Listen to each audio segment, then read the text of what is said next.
Hi, ladies and gentlemen, Eddie Marcus here. So I sit down to prepare a post for you, hopefully giving you some wonderful information. And my daughter walks into the kitchen and she goes into the refrigerator and takes out something and then she leaves. And the thought begins, a family. She walks in and does what she needs to do and leaves, not worried about a thing. And I'm thinking about society, humanity, a family. A family should have the freedom and the luxury, if you want to call it that, to access whatever is required that they need, want, or desire. Just like that daughter that came in. The system should be set up that allows not just the daughter within each individual household, but the daughters of all the households. The statement for daughters everywhere, the statement for sons everywhere, the statements for fathers and mothers everywhere that allows them to be able to access resources just as freely as the daughter came and got something out of the refrigerator. We didn't have to worry about a thing because it was taken care of. And look at what the Master, that great God, has done. Has provided everything that we would ever need, have used, and will ever use to do anything that we might even imagine. Free. We didn't pay anything for it. Just here for us. The only thing that we do is engage ourselves in the process of creating what it is that we want, need, and desire. We do that. Participate in the gift or with the gift that gives us our greatest joy. Hey, you can't beat that. That's divine. That's divine. This is what God has prepared. And here we are today. You think about it. The world does not operate like that. Why? Because they are those who want to be God. You know, they got something called the alpha male. I don't know what that really represents. But it's supposed to mean something to those who play that game. And they are not supposed to be like the lesser male. No, they're supposed to be better than that, they say. And so in the system where we have a God that's invisible, then naturally you're going to find someone who wants to play that role, God, and want the same power that God has. But not knowing God and God's character, it flips. And that which God has provided that all might be divinely fed.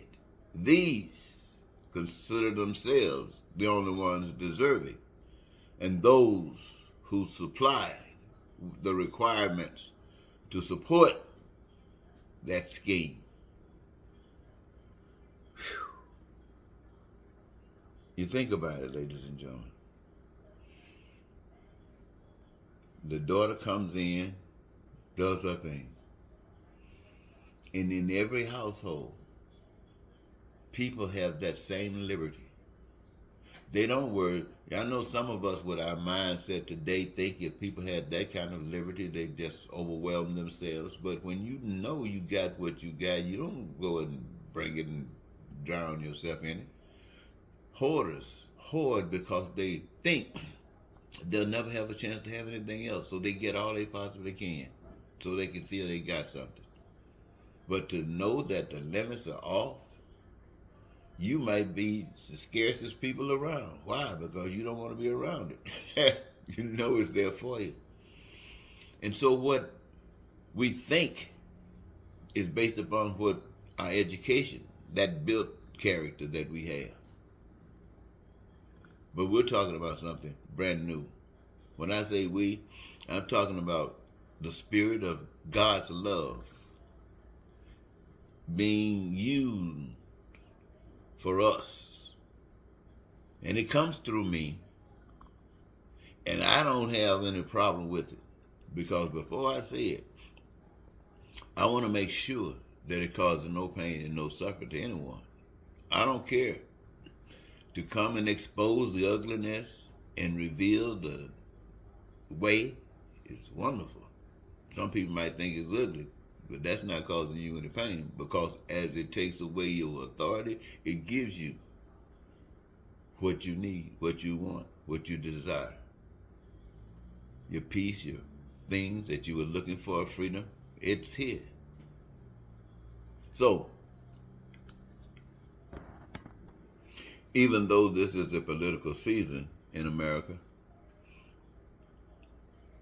I want to emphasize the importance of doing God's thing.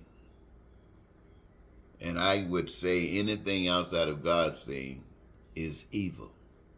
Anything outside of God's thing is evil. It doesn't matter what country does it. It doesn't matter what political party does it. It doesn't matter what group does it. If outside of God, it's evil. And when I say outside of God, I mean that its institution causes pain and suffering to somebody, to someone. It causes pain and suffering, ungodly, evil. So, you know, we're going to do what we do. Those of you who have chosen a team, you're going to play that team. And you're going to expect that team to deliver. And it's going to deliver more and more of what it has always delivered. And it's going to get worse, because that's the way that path flows. And it's going to go that way until you, yes, every last one of you, change your mind and decide not to follow evil and follow life. One more thing I'd like to leave with you before I go. I want you to understand this about these systems. Under God's system, God has given all of the resources. You engage yourself in the process of creation, doing that which gives you your greatest joy. And all that exists by your hands, by the hands of men, belong to all of those who want, need, or desire of it, unlimited and unrestricted. That's all God requires, that you engage yourself in the process and you become part owners. You don't have to owe yourself, bend yourself to nobody. Everybody loving life, everybody participating in life, making life. On the other hand,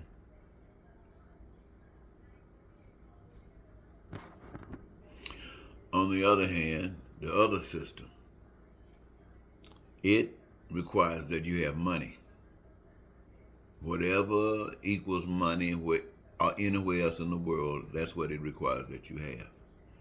It is a sign that you have chosen and you have accepted the other system. You have accepted the evil system. This system is an evil system.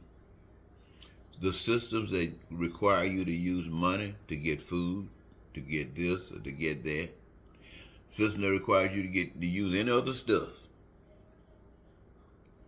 in order to access that which you need, that which is required,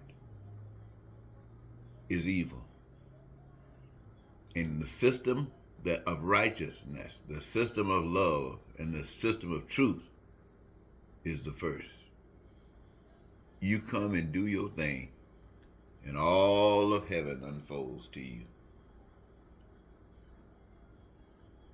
And you don't owe anybody. And you can love everybody. Now, let's go with that one. Talk to you later.